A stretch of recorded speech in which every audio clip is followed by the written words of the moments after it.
Entre silence du chef, vacances de droit et règne d'un ministre sans mandat. Je suis Charles Chako-Chimé, journaliste de veille. Le Cameroun vit aujourd'hui une situation politique qui frôle l'absurde, tutoie l'inquiétant et confirme ce que beaucoup murmurent depuis des années.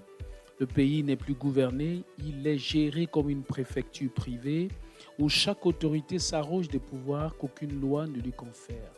Et au centre de ce désordre institutionnel, un nom revient, encore et encore.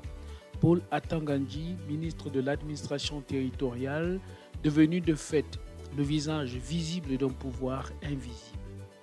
Un président absent, un pays en pilotage automatique. La question n'est plus taboue. Où est M. Paul Biya, président du Cameroun depuis 42 ans, chef de l'État constitutionnel mais absent de la gestion quotidienne? Il apparaît désormais comme un titre sans présence. Le Cameroun fonctionne comme un royaume où le roi est invisible et ne parle plus, mais où son seul nom suffit encore à signer des décrets dont personne n'a vu l'origine. Pendant que le président de fait s'efface dans un silence glacial, le pays traverse des secousses politiques majeures, des crises de sécurité, des scandales judiciaires et personne ne sait réellement qui décide. Le peuple, lui, observe, résigné. La scandalosie n'a plus besoin de chef, elle se nourrit d'elle-même. Dans cette vacance de fête, un homme occupe l'espace, s'impose partout, parle de tout, décide de tout, menace à tout va, interpelle, interroge et annonce. Paul Atangandji, l'homme qui semble être ministre de l'administration territoriale, porte-parole officieux du régime, juge d'opportunité, interprète exclusif des intentions du chef, gardien autoproclamé de l'ordre public et parfois même censeur des débats politiques et médiatiques. Jamais un simple ministre n'a été aussi omniprésent, aussi bruyant, aussi agité, aussi dérangeant dans un système pourtant censé être pyramidal.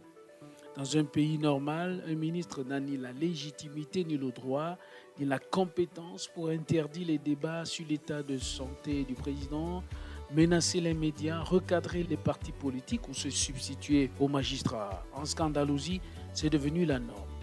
Un régime où le droit disparaît, où les juges s'effacent. L'une des plus graves dérives du moment reste ce que tout citoyen constate. L'effacement total des juges d'instruction devenus de simples spectateurs d'un exécutif qui s'arroge la justice comme on confisque un domaine familial. Les magistrats se taisent. Le ministre de la Justice, lui, brille par une discrétion inquiétante, presque complice. Les procédures judiciaires deviennent des instruments politiques, les arrestations se font dans un flou juridique total. Les tribunaux se transforment en chambres d'enregistrement de décisions prises ailleurs, très loin du droit. La loi ne règne plus, elle est utilisée. Le droit ne protège plus, il sert à intimider. Bienvenue en scandalosie. Un pays dirigé par la rumeur, la peur et l'arbitraire. Ce qui choque le plus n'est pas seulement la concentration du pouvoir entre les mains d'un ministre, c'est l'effondrement de tous les contre-pouvoirs.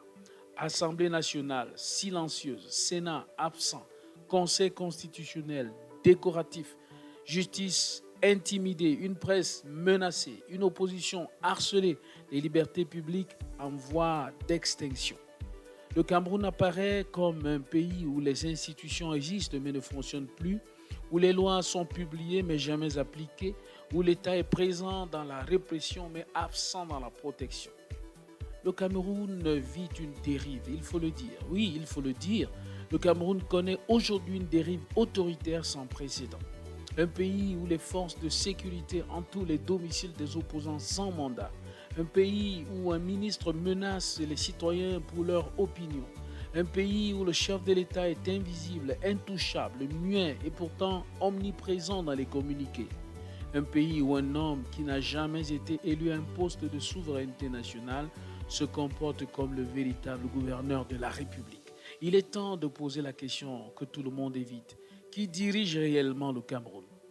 Paul Biya, Paul Atangandji ou personne?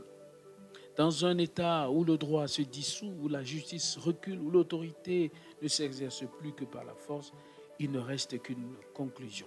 La scandalosie n'est plus une métaphore, c'est une réalité institutionnelle.